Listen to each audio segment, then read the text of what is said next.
Hi everyone.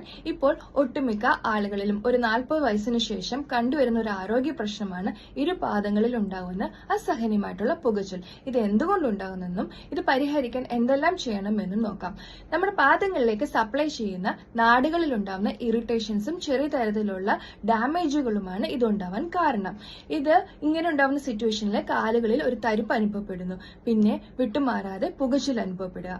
So ഇത് main ആയിട്ട് ഇത്തരം നെർവ് ഡാമേജ് കണ്ടുവരുന്നത് പ്രമേഹ രോഗത്തിലാണ്. പ്രമേഹ രോഗമുള്ളവരിൽ നാടുകളിലൂടെ പ്രോപ്പറായിട്ട് രക്തയോട്ടം നടക്കുകയില്ല. ക്രമേണ നരമ്പുകൾക്ക് കേടുപാടുകൾ സംഭവിക്കുകയും അവർക്ക് പാദങ്ങളിൽ സെൻസേഷൻ കുറയുകയും ചെയ്യുന്നു. എസ്പെഷ്യലി പെയിൻ, ടെമ്പറേച്ചർ, അതുപോലെ സ്പർശനം പോലെയുള്ള സെൻസേഷൻ കുറയുന്നതിന്റെ ഭാഗമായിട്ട് അസഹനീയമായിട്ട് പുകച്ചിലുണ്ടാകുന്നു.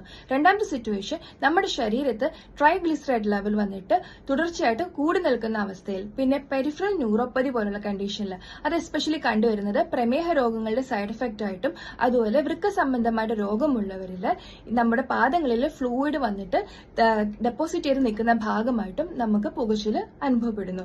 പിന്നീട് പറയുകയാണെങ്കിൽ ചില മെഡിസിൻസിന്റെ സൈഡ് എഫക്ട്സ്, എസ്പെഷ്യലി നമ്മുടെ കീമോതെറാപ്പി മെഡിസിൻസിന്റെ സൈഡ് എഫക്റ്റ് ആയിട്ട് കണ്ടുവരുന്നുണ്ട്.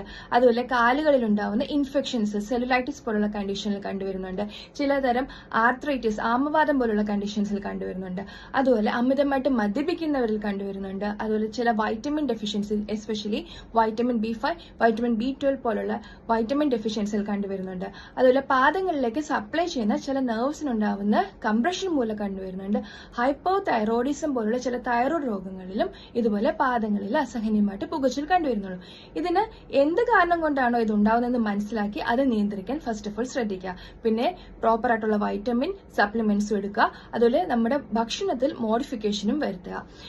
പ്രധാനമായിട്ട് നമ്മൾ പാദം വന്നിട്ട് ചെറിയ ചൂടുവെള്ളത്തിലും അതുപോലെ തന്നെ തണുത്ത വെള്ളത്തിലും മാറി മാറി മുക്കി വെക്കുന്നത് എന്തുകൊണ്ടും നല്ലതാണ്. ഇത് നെർവ് ഡാമേജ് കുറയ്ക്കാൻ സഹായിക്കുന്നു. പിന്നെ നമ്മൾ ഇരിക്കുമ്പോൾ പാദങ്ങൾ കുറച്ച് ഉയർത്തി വെക്കാൻ ശ്രദ്ധിക്കുക. പിന്നീട് പറയുന്നത്, പ്രമേഹ രോഗമില്ലാത്തവരാണെങ്കിൽ മഗ്നീഷ്യം സൾഫേറ്റ് ക്രിസ്റ്റൽസ് ഇട്ടിട്ടുള്ള ചെറിയ ചൂടുവെള്ളത്തിൽ കാലുകൾ ഒരു 20 മിനിറ്റോളം മുക്കി വെക്കുന്നത് എന്തുകൊണ്ടും നല്ലതാണ്. പിന്നെ നമ്മൾ ഭക്ഷണത്തിൽ മീനെണ്ണ ഗുളിക, ചെറിയ കടൽ മത്സ്യങ്ങൾ, ഇഞ്ചി, വെളുത്തുള്ളി, അതുപോലെ മഞ്ഞൾ എന്നിവയൊക്കെ ആഡ് ചെയ്യുന്നത് എന്തുകൊണ്ടും നല്ലതാണ്. കൂടാതെ വൈറ്റമിൻ B5, B12 ഒക്കെ സപ്ലിമെന്റ്സ് ആയിട്ട് നമ്മൾ ഓർഗൻ മീറ്റ്, പാല്, മുട്ട, അതുപോലെ ചീസ്, അതുപോലെ ചീര, തവിടുള്ള ധാന്യങ്ങൾ എന്നിവ കഴിക്കുന്നത് എന്തുകൊണ്ടും നല്ലതാണ്. സോ ഈ ഒരു ഇൻഫർമേഷൻ എല്ലാവർക്കായിട്ട് ഷെയർ ചെയ്യുക. Thank you.